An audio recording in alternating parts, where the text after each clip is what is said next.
Hello friends, आप लोग कैसे हैं। आई होप आप लोग अच्छे होंगे। Welcome to my YouTube channel. CTET exam 2024 जो भी अभ्यर्थी सीटेट परीक्षा 2024 का प्रिपरेशन कर रहे हैं, यह वीडियो काफ़ी महत्वपूर्ण वीडियो होने वाली है क्योंकि यह सीटेट सीडीपी से प्रीवियस ईयर क्वेश्चन पेपर लिए गए हैं जो 2022 में यह पूछे गए थे। ठीक है, तो वेरी मोस्ट इम्पोर्टेंट क्वेश्चन है जो बार बार परीक्षाओं में एग्जैक्ट ऐसे ही पूछे जाते हैं। चलिए वीडियो को स्टार्ट करते हैं। हम अपने यूट्यूब चैनल के माध्यम से आपको बता दें साथियों कि यानी सीडीपी हो गया, एवीएस हो गया और मैथ हो गया, संस्कृत हो गया, हिंदी और एसएसटी, यानी ये 6 सब्जेक्टों का आपके यानी फर्स्ट सेकेंड मिलाकर, फर्स्ट पेपर और सेकेंड पेपर मिलाकर दोनों पेपर का इस पर कंटिन्यू आपको प्रीवियस ईयर क्वेश्चन पेपर कराने वाला हूँ। ठीक साथियों, चलिए दोस्तों वीडियो को स्टार्ट करते हैं। उससे पहले आपको बता दें साथियों कि अगर आप लोग चैनल पहली बार विजिट कर रहे हैं तो चैनल को सब्सक्राइब कर लीजिएगा और वीडियो को लाइक करिएगा और ज़्यादा से ज़्यादा अपने दोस्त यार फ्रेंड के साथ अपने व्हाट्सएप ग्रुप, चैनल ग्रुप में ज़रूर इसे शेयर करिएगा। अगर आप लोग इसे यानी इस पीडीएफ को पाना चाहते हैं यानी डाउनलोड करना चाहते हैं तो हमारे व्हाट्सएप चैनल या तो टेलीग्राम चैनल पर आइएगा, यानी उस पर ज्वाइन कर लीजिएगा। ज्वाइन करने के बाद आपको इजीली वहाँ से मिल जाएंगे, वहाँ पर अपलोड कर दी जाएंगी। ठीक है, तो चैनल के बायो में लिंक दिया गया है, वहाँ से आप लोग ज्वाइन हो जाएगा। चलिए वीडियो को स्टार्ट करते हैं। जो पहला प्रश्न किया दिया गया है दोस्तों, पहला प्रश्न दिया गया है, बाल विकास के सिद्धांत के संदर्भ में निम्नलिखित में से कौन सा कथन सही है। तो कौन सा सही है, तो विकास शारीरिक के केंद्रीय भाग से बाहरी भाग की ओर होता है। ठीक साथियों, यानी विकास जो होता है, जो विकास होता है शरीर के केंद्रीय भाग से बाहरी भाग की ओर होता है। जैसे एक व्यक्ति होता है, जैसे जैसे जो पीठ बैकबोन होता है, पीछे पीठ का जो होता है बीच वाला भाग वहाँ से होता है, और एक और होता है शीर्ष उद्गामी से होता है, जो यानी पहले बच्चा होता है शीर्ष यानी पहले मुंडी हिलाना शुरू करता है, उसके बाद हाथ तो फिर उसके बाद पैर। ठीक है, तो ऐसे विकास होता है। नेक्स्ट ऑप्शन देख रहे हैं तो क्या दिया गया है, विकास आनुवंशिकता और पर्यावरण से प्रभावित नहीं होता है। तो ये ऑप्शन पहले तो गड़बड़ है। ठीक है, तो ये ऑप्शन गलत इसलिए है, अगर किसी भी बच्चा का विकास होता है तो उसके आनुवंशिकता और पर्यावरण दोनों पर ही डिपेंड करता है। और नेक्स्ट ऑप्शन देखते हैं कि इसमें क्या दिया गया, ऐसे क्षेत्र में विकास का अन्य क्षेत्रों के विकास पर कोई प्रभाव नहीं पड़ता है। जी बिल्कुल पड़ता है। ठीक है, तो किसी भी अन्य क्षेत्र का विकास हो तो कहीं ना कहीं उस विकास पर प्रभाव जरूर पड़ता है। ठीक साथियों, तो ए बी ऑप्शन गड़बड़ हो गया। तो चौथा ऑप्शन क्या दिया गया है कि विकास पूर्णतः संख्यात्मक और इससे सटीक रूप से मापा जा सकता है। तो देखिए, विकास कोई संख्यात्मक रूप से नहीं काउंट नहीं किया जा सकता है और सटीकता भी नहीं लगाया जा सकता है। हाँ, भले अनुमान लगाया जा सकता है बट यानी सटीकता को नहीं बताया जा सकता है। जो इसका ऑप्शन नंबर है, ऑप्शन नंबर 1 सही है, यानी विकास केंद्रीय भाग से बाहरी भाग की ओर होता है। इसका राइट आंसर है ऑप्शन नंबर 1। ठीक साथियों, चलिए अगले प्रश्न चलते हैं। अगले प्रश्न में चलते हैं। अगले प्रश्न में क्या दिया गया है, प्रश्न नंबर 2 है। अगर दोस्तों आप लोग को ऐसा लगता है कि जल्द यानी इस वीडियो को कंटिन्यू पूरा देख लें तो आपको देखने के लिए अगर यूट्यूब चैनल में सेटिंग में जाइएगा, जो इसकी स्पीड है 2x कर लीजिएगा। ठीक है, तो अगर आपका 15 मिनट का रहेगा तो ये क्वेश्चन यानी 30 मिनट का रहेगा तो आपको 15 मिनट में ही समाप्त हो जाएंगे। आपको तो क्वेश्चन देखने यानी इसको समझने से मतलब है। ठीक है, तो ऐसे भी आप लोग कर सकते हैं। अगला प्रश्न क्या दिया गया है, अगला प्रश्न दिया गया है कि बच्चों में भाषा विकास किससे प्रभावित होता है। तो केवल आनुवंशिकता से, केवल पर्यावरण से। जी बिल्कुल गलत, ये दोनों से होता है, आनुवंशिकता और पर्यावरण दोनों से होता है, जो बिल्कुल सही है। यानी यह जो ऑप्शन नंबर 3 है यह बिल्कुल सही है। और चलिए अगले देख लेते हैं, ना आनुवंशिकता ना पर्यावरण। जी बिल्कुल, ये भी ऑप्शन गलत है, ऑप्शन नंबर 3 सही है। ठीक है, तो चलिए अगले प्रश्न चलते हैं। अगला प्रश्न क्या दिया गया है, अगला प्रश्न दिया गया है कि एक प्रगतिशील कक्षा यानी एक प्रगतिशील कक्षा में क्या होना चाहिए। ठीक है, तो केवल मूक श्रवण को प्राथमिकता देता है। तो ये देखिए ऑप्शन पहले गलत है। ठीक है, तो अगर जिस ऑप्शन में केवल दिख जाए, ठीक है, तो केवल दिख जाए तो उसको पहले ही काट देना आप लोग, तो आप लोग पहले उसे काट देना। चलिए अगले प्रश्न चलते हैं। अध्ययनकर्ताओं की व्यक्तिगत भिन्नताओं का सम्मान करता है तो ये आपको करना चाहिए, ठीक है। तो ये आपको करना चाहिए। चलिए अगले ऑप्शन पर चलते हैं। अगला ऑप्शन क्या दिया गया है? अगला ऑप्शन क्या दिया गया है कि अंक उन्मुख होता है, तो अंक उन्मुख नहीं होना चाहिए, ठीक है। तो नहीं होना चाहिए। जैसे अंकों के आधार पर किसी भी बच्चे यानी किसी भी व्यक्ति को उसके आधार पर अलग नहीं करना चाहिए। एक प्रगतिशील कक्षा का मतलब है कि सभी को समावेशी से लेकर शिक्षा देना चाहिए, सभी को साथ साथ और सभी को सभी सही समय पर देना चाहिए, ठीक है। तो शिक्षा। चलिए अगले प्रश्न चलते हैं। अधिगम के व्यवहारवादी सिद्धांतों पर निर्धारित होता है? जी बिल्कुल नहीं। ये पहले ऑप्शन नंबर गलत है। तो ऑप्शन नंबर कौन सही है? तो ऑप्शन नंबर 2 सही है, ठीक है। तो आप लोग कमेंट करके बताइएगा कौन से ऑप्शन का यानी कौन से यानी आप लोग कह सकते हैं कि कौन से प्रश्न का कौन सा ऑप्शन सही है। तो आप लोग कमेंट करके ज़रूर बताइएगा। ऑप्शन नंबर देखिए, क्वेश्चन नंबर 4 क्या दिया गया है कि लॉरेंस कोहलरबर्ग के नैतिक विकास के सिद्धांत के अनुसार सटा टालने के लिए यानी सजा, ठीक है। तो जो दिया गया है लॉरेंस कोहलरबर्ग के नैतिक विकास के सिद्धांत के अनुसार सजा टालने के नियमों का पालन करना किस चरण को दर्शाता है? प्रथा, पूर्व चरण, अंतिम यानी अमूर्त संक्रियात्मक चरण, प्रथागत चरण, उत्तर प्रथागत चरण। तो कौन सा ऑप्शन सही है? तो जो इसका ऑप्शन सही है यानी प्रथम पूर्व चरण, जो सिद्धांत सजा टालने का यही होता है, ठीक साथियों। ऑप्शन नंबर 1 सही है। चलिए अगले प्रश्न में चलते हैं। अगला प्रश्न क्या दिया गया है? अधिगम संकल्पों को सुसाध्य करने के लिए एक अध्यापक को इसी तरीके का प्रयोग करना चाहिए, यानी कौन से तरीकों का प्रयोग करना चाहिए सुसाध्य करने के लिए? तो ऑप्शन नंबर 1 दिया गया है, जिसमें संकल्पों का प्रगतिकरण जटिलता से सरलता की ओर हो। तो देखिए ऑप्शन ए नंबर गलत है, ठीक है। तो ऑप्शन जो ए गलत है, क्योंकि यानी जटिलता से नहीं, पहले सरलता की जटिलता की होना चाहिए, यानी पहले सरलता उसके बाद जटिलता की ओर होना चाहिए, ठीक है। तभी तो बच्चे समझ सकता है। चलिए अगले प्रश्न चलते हैं। अगला प्रश्न क्या यानी अगला ऑप्शन दिया गया है कि जो अपसारी चिंतन को प्राथमिकता देता है। आप अपसारिक चिंतन का मतलब समझ सकते हैं दोस्तों कि अपसारी वह चिंतन, अपसारी का मतलब होता है यानी किसी एक ही प्रश्न का एक ही उत्तर होना, ठीक है। तो अगर प्रश्न पूछा जा रहा है कि भारत की राजधानी क्या है, ठीक है, तो आप लोग नई दिल्ली बताएंगे, तो एक ही प्रश्न है, ठीक है। तो एक ही प्रश्न है तो बच्चे इससे ज़्यादा कुछ ज़्यादा नहीं सीख सकता है, ठीक है। तो चलिए अगले प्रश्न में यानी अगले ऑप्शन चलते हैं। जो विभिन्न संकल्पों के बीच संबंध खोजने का महत्व देता है, जो ये ऑप्शन नंबर सही है, ठीक है। तो इसलिए सही है कि अगर पूछा जाए कि भारत की राजधानी कहाँ है? दिल्ली है, ठीक है। तो दिल्ली में क्या प्रमुख चीज़ें विशेषता बताइए? तो ये प्रश्न हो गया। तो आप लोग बताएंगे दिल्ली की राजधानी है, दिल्ली में लाल किला है, जामा मस्जिद है, ठीक साथियों, मेट्रो चलता है। मतलब दिल्ली के बारे में सब कुछ आप बताने लगेंगे। कहीं न कहीं एक प्रश्न से कई उत्तर बताएंगे तो कहीं न कहीं ये ज़्यादा महत्व होता है, ठीक है। तो प्रश्न समझने के लिए चलिए अगले प्रश्न चलते हैं। अगला प्रश्न क्या दिया गया है कि लेवाइगोसी का सिद्धांत मुख्यतः व्याख्या करता है अनुवांशिकता के विकास पर प्रभाव की, संज्ञानात्मक विकास में संस्कृति उपकरण योगदान की, समाजीकरण के जीव पारिस्थितिकी मॉडल की, अभिप्रेरणा पर आरोपण, ठीक है। तो आरोपण प्रतिरूप के अभाव की।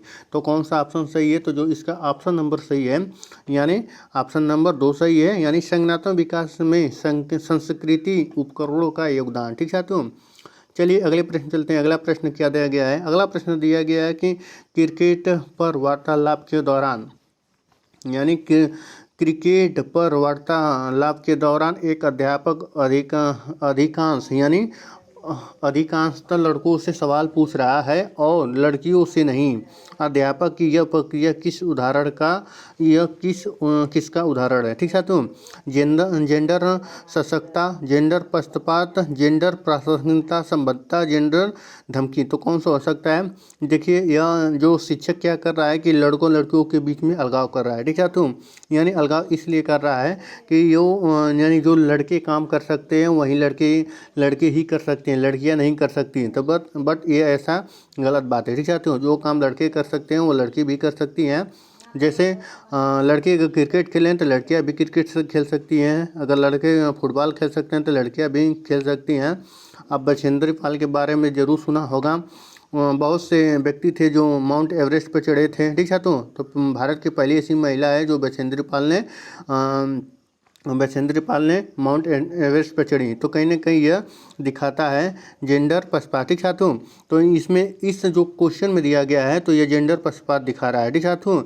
कहीं ना कहीं ये भेदभाव हो रहा है। चलिए अगले प्रश्न चलते हैं। अगला प्रश्न दिया गया है, बाल केंद्रित कक्षा में एक अध्यापिका किसकी मौत देती है?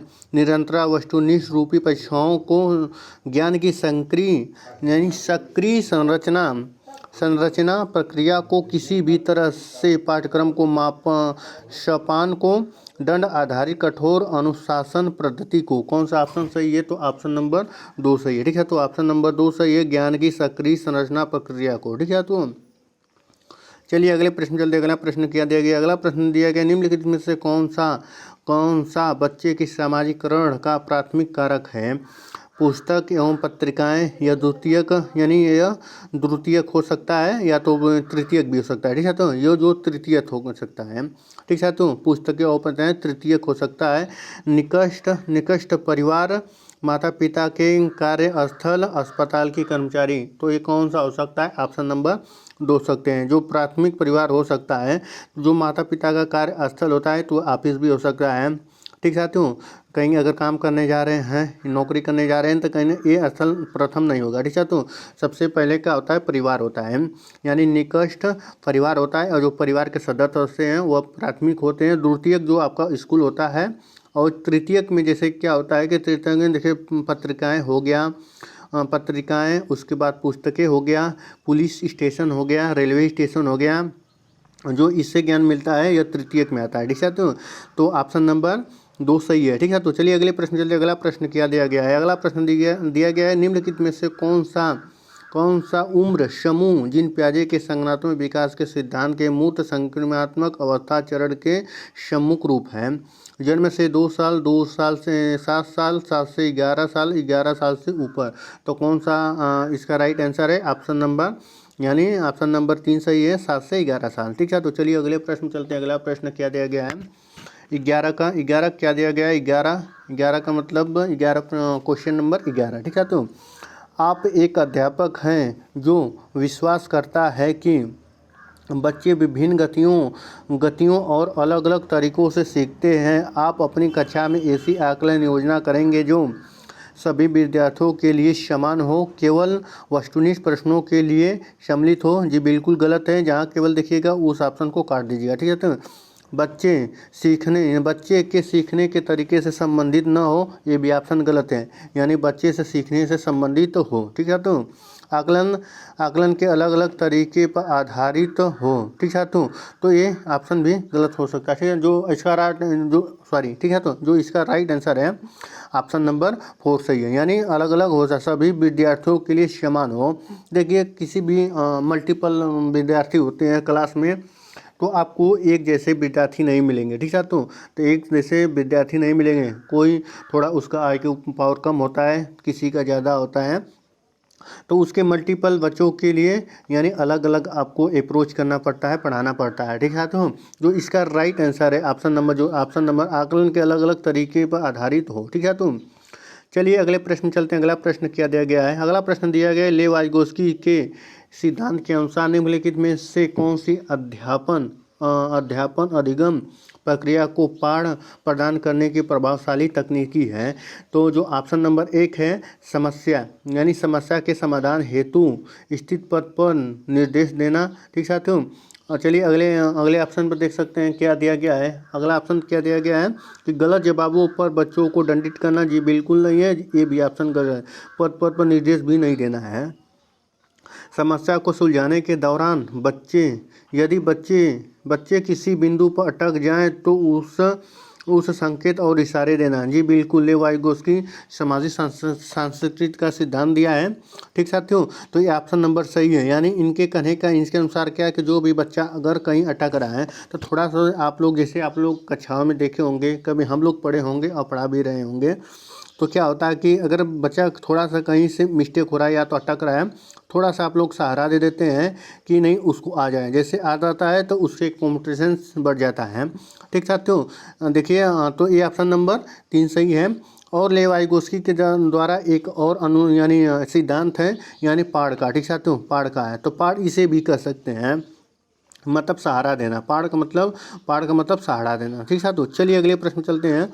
अगला प्रश्न क्या दिया गया है कि निम्नलिखित कथनों में से बुद्धिमत्ता के बारे में कौन सा कथन सही है।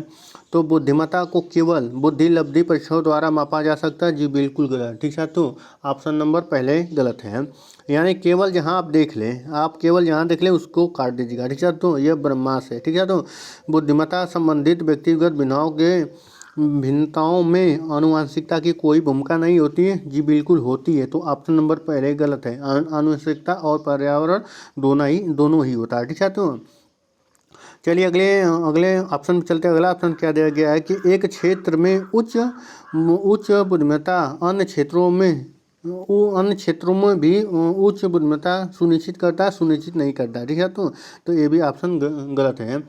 तो जो इसका राइट आंसर है ऑप्शन नंबर 4 है, यानी बुद्धिमत्ता विद्यालय में बेहतर प्रदर्शन करने की योग्यता से अधिक है। ठीक साथियों, चलिए अगले प्रश्न चलते हैं। 13 का 4 सही है। ठीक साथियों, चलिए 14 पर चलते हैं। 14 पर क्या दिया गया है कि एक घोड़े को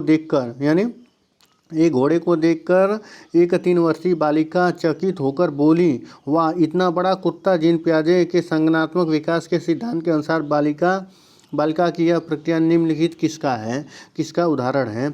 आत्मसात्कार, सामेसन, प्रतीकात्मकता, पदार्थ अस्तित्व, स्थगित अनुकरण। तो कौन सा हो सकता है। तो जो 14 का ऑप्शन नंबर 1 सही है, यानी आत्मसात। ठीक है, तो आत्मसात्करण हो सकता है। ठीक है, तो होता है। इससे क्या होता है, जैसे कि दोस्तों कोई भी बच्चा होता है, अगर उससे यानी आत्मसात्कार का मतलब बोला या तो समावेशन, ठीक है, तो नहीं कर पा रहा है। अगर कोई बच्चा अगर कुत्ता देख रहा है, ठीक है, तो कुत्ता देख रहा है और बाद में उसको घोड़ा देखा। ठीक है, तो घोड़ा देखा तो कहीं घोड़ा देखा, बाद में कुछ दिनों के बाद देखा घोड़ा को। ठीक है, तो घोड़ा को देखा तो वह बोला कि अरे इतना बड़ा कुत्ता। तो वह मतलब समायोजन नहीं कर पा रहा है कि नहीं, कुत्ते के 4 पूँछ होते हैं, आँखें होती हैं, नाकें होता है, और उसके बाद घोड़ा बड़ा होता है और कुत्ता छोटा होता है। तो इसमें समायोजन यानी आत्मसात्करण नहीं कर पाता है बच्चा। तो जीन पियाजे के अनुसार बालिका जो है यानी आत्मसात्करण का सिद्धांत है। ठीक है, तो चलिए अगले प्रश्न चलते हैं।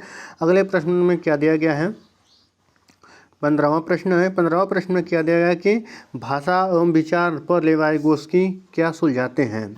यानी भाषा एवं विचार पर लेवाइगोस्की क्या सुझाते हैं। भाषा संज्ञानात्मक विकास, यानी भाषा संज्ञानात्मक विकास को निर्देशित करता है। संज्ञानात्मक विकास भाषा को निर्देशित करती है। भाषा और संज्ञानात्मक में से कोई संबंध नहीं है।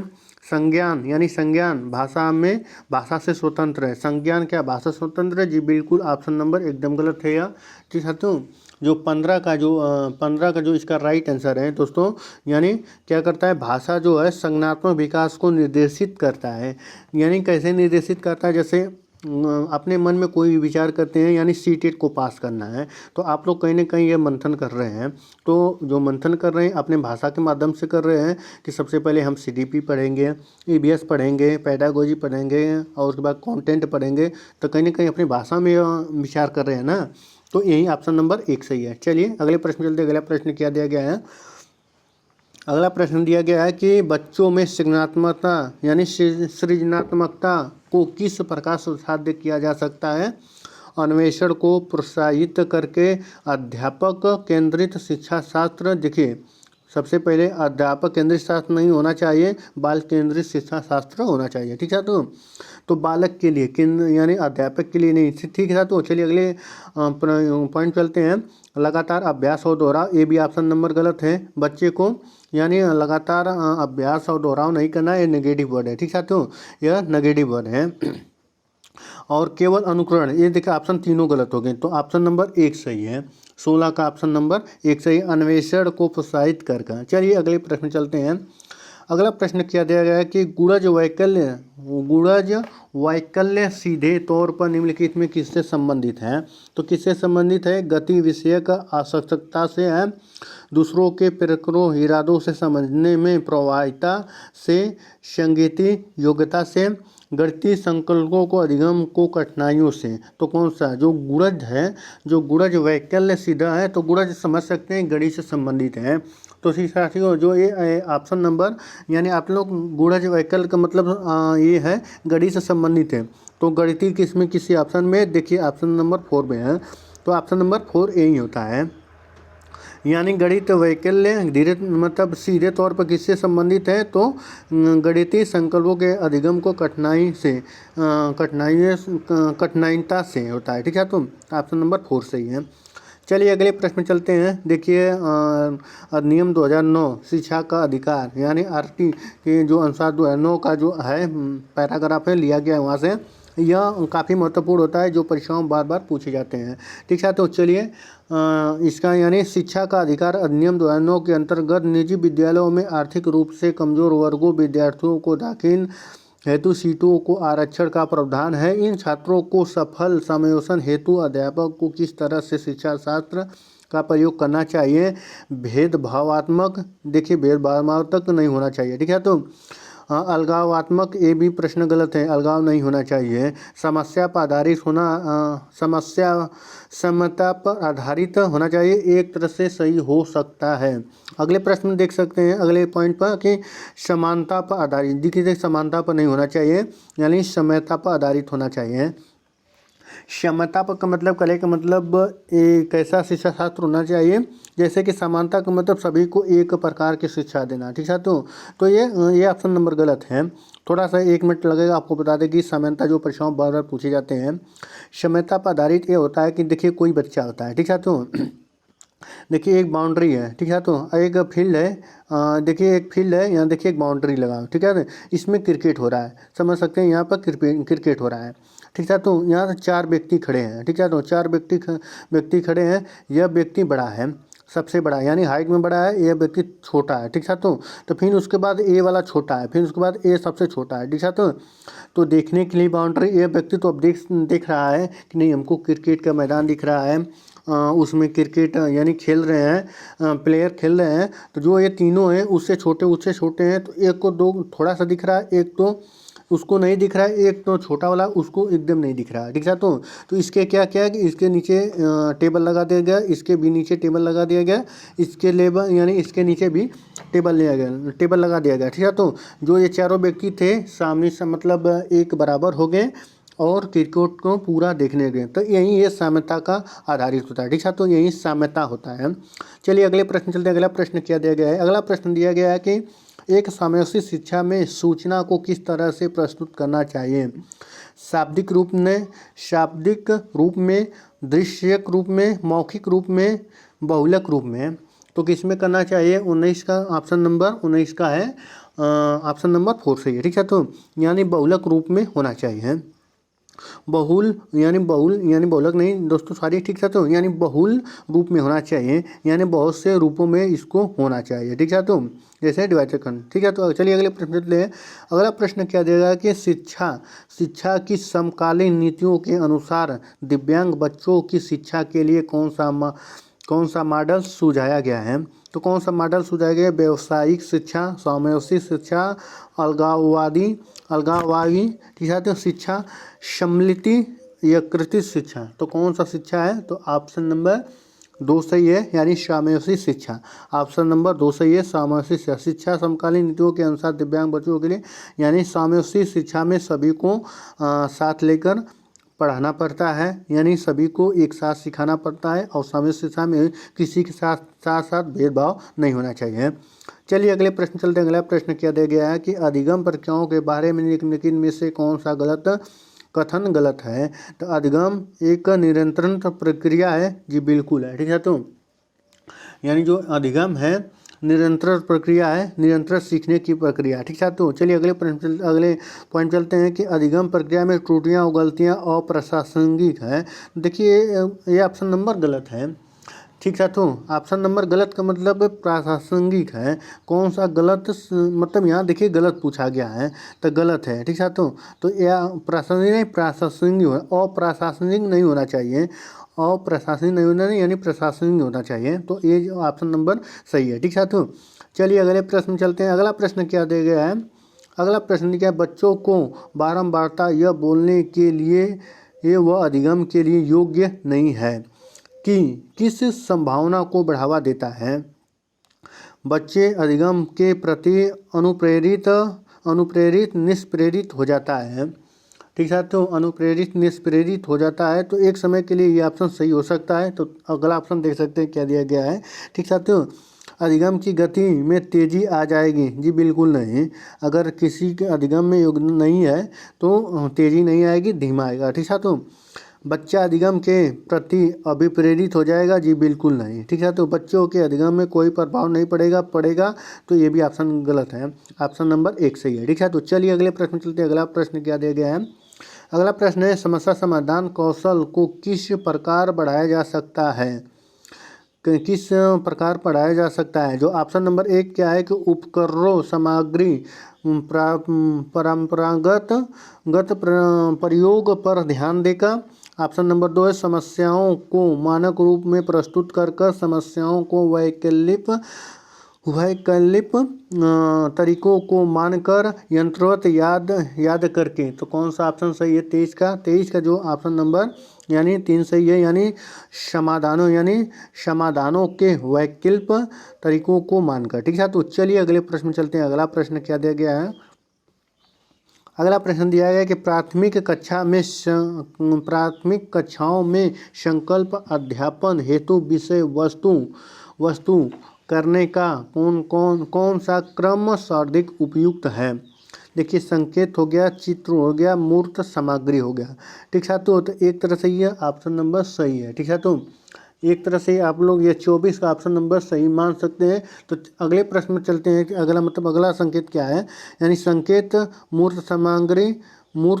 सामग्री यानी देखिए क्या होता है कि संकेत होता है, संकेत एक चीज़ एक इशारा होता है। ठीक है, तो चित्र क्या होता है? जो यानी मैपों पर देख सकते हैं। सामग्री मूर्त सामग्री क्या होता है?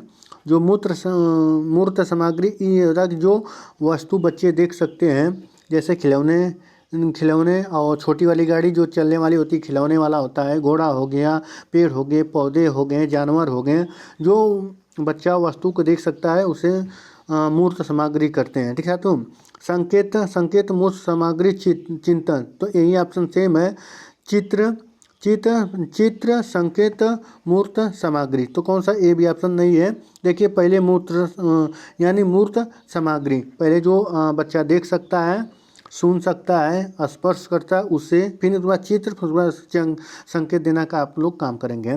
चलिए अगले प्रश्न चलते हैं। अगला प्रश्न क्या दिया गया है? 25वां दिया गया है। 25वां क्या दिया गया है?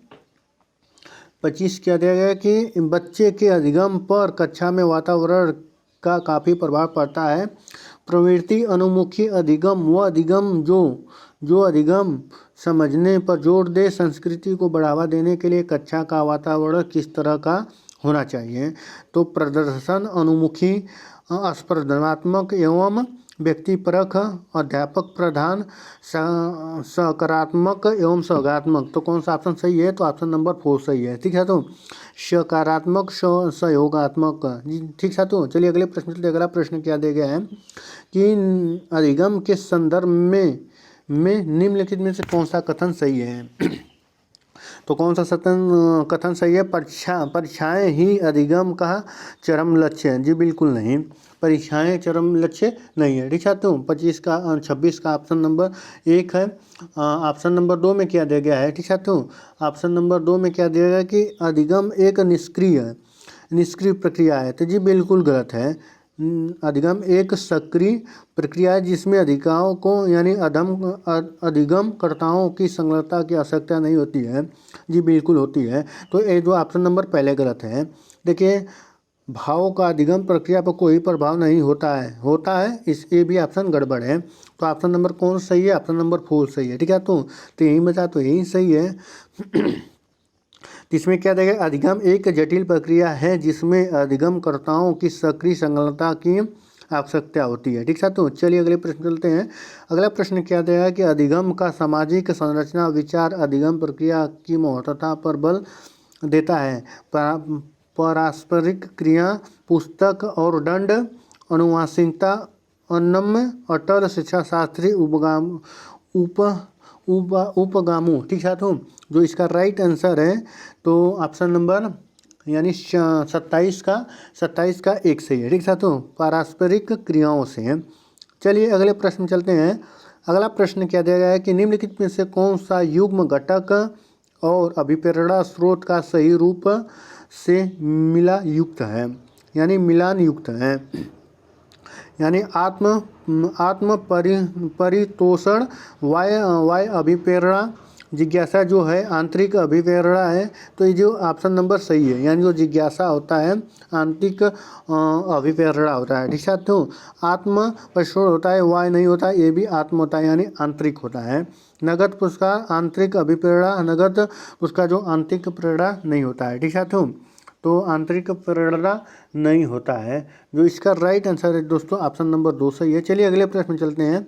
अगला प्रश्न क्या दिया गया है कि विद्यार्थी में संकल्पनात्मक समझों को सुसाध करने के लिए एक अध्यापक को छात्रों को केवल यंत्रवत रूप से सीखने के लिए प्रोत्साहित करना चाहिए। तो जो यंत्रवत रूप से जहाँ कर दें उसको काट देना चाहिए, क्योंकि नेगेटिव पॉइंट होता है। ठीक है, तो चलिए अगले पॉइंट चलते हैं। संकल्पों के वार्तालाप, उदाहरण और गैर उदाहरण को सम्मिलित नहीं किया जाना चाहिए। ठीक है, तो ये भी ऑप्शन गलत है, ये भी ऑप्शन गलत है। देखिए, जो प्रस्तुत किया गया है और जो पहले से ही ज्ञात है उन दोनों संबंधों स्थापित करने यानी करने के अवसर प्रदान करने चाहिए। तो जी एकदम बिल्कुल ऑप्शन सही है, ऑप्शन नंबर 3 सही है। चलिए अगले प्रश्न चलते हैं। अगला प्रश्न क्या दिया गया है, काफ़ी यह प्रश्न बड़ा है। ठीक है, तो दिया गया है कि निम्नलिखित में से कौन सा अधिगम को प्रभावित करते हैं। अभिप्रेरणा करते हैं, सामाजिक संदर्भ करते हैं, संवेग करते हैं, शिक्षा शास्त्रीय उपागम करते हैं। तो कौन सा करते हैं, तो जो इसका जो राइट आंसर है तो कौन सा है। तो पहले तो देखिए दोस्तों, यानी ये चारों करते हैं। ठीक है, तो अभिप्रेरणा भी करता है। अगर आपके अंदर आंतरिक अभिप्रेरणा नहीं रहेगा तो आप लोग किसी काम को नहीं कर सकते हैं। जैसे एग्जाम्पल ले लेते हैं कि अगर सीटेट को पास करना है, ठीक है, तो आप लोग आंतरिक अभिप्रेरणा है किसी, यानी अगर सीटेट पास करेंगे तो मेन एग्जाम बैठेंगे, किसी टीचर वैकेंसी आए उसके बाद हम जॉब पा जाएंगे। तो कहीं ना कहीं आप लोग आंतरिक रूप से अभिप्रेरणा, सामाजिक संदर्भ में भी है। ठीक है, तो प्रभावित करता है। अगर आपका सामाजिक वातावरण अच्छा रहेगा तो आप लोग अच्छे काम करेंगे, अच्छे यानी पढ़ाई लिखाई चलेगा। जैसे ही वातावरण गड़बड़ में यानी गड़बड़ वातावरण में जाएंगे तो कहीं ना कहीं आपको भी प्रभावित करेगा। संवेग भी है, शिक्षा शास्त्र उपागम भी है। तो ऑप्शन नंबर 4 सही है। ठीक है, तो यानी ABCD चारों सही है। ठीक है, तो चलिए अगले प्रश्न लेते हैं। जी बिल्कुल, 3 प्रश्न हो गया। 30 प्रश्न सुनो, तो आपको जो 30 प्रश्न था CDB के वेरी मोस्ट इंपॉर्टेंट क्वेश्चन थे जो परीक्षाओं बार बार पूछे जाते हैं, तो आप लोग इसे अच्छे से देख लीजिएगा। चलिए मिलते हैं नेक्स्ट वीडियो में। जो अगला वीडियो रहेगा वो EVS से लिया जाएगा, तो काफ़ी मोस्ट इंपॉर्टेंट इसमें भी क्वेश्चन रहेगा जो परीक्षाओं बार बार ऑनलाइन ऑफलाइन किसी भी एग्जाम में, यानी सीटेट के किसी भी शिफ्ट में आया हो तो बार बार परीक्षाओं पूछे जाते हैं। चलिए मिलते हैं नेक्स्ट वीडियो में नेक्स्ट अपडेट के साथ। धन्यवाद।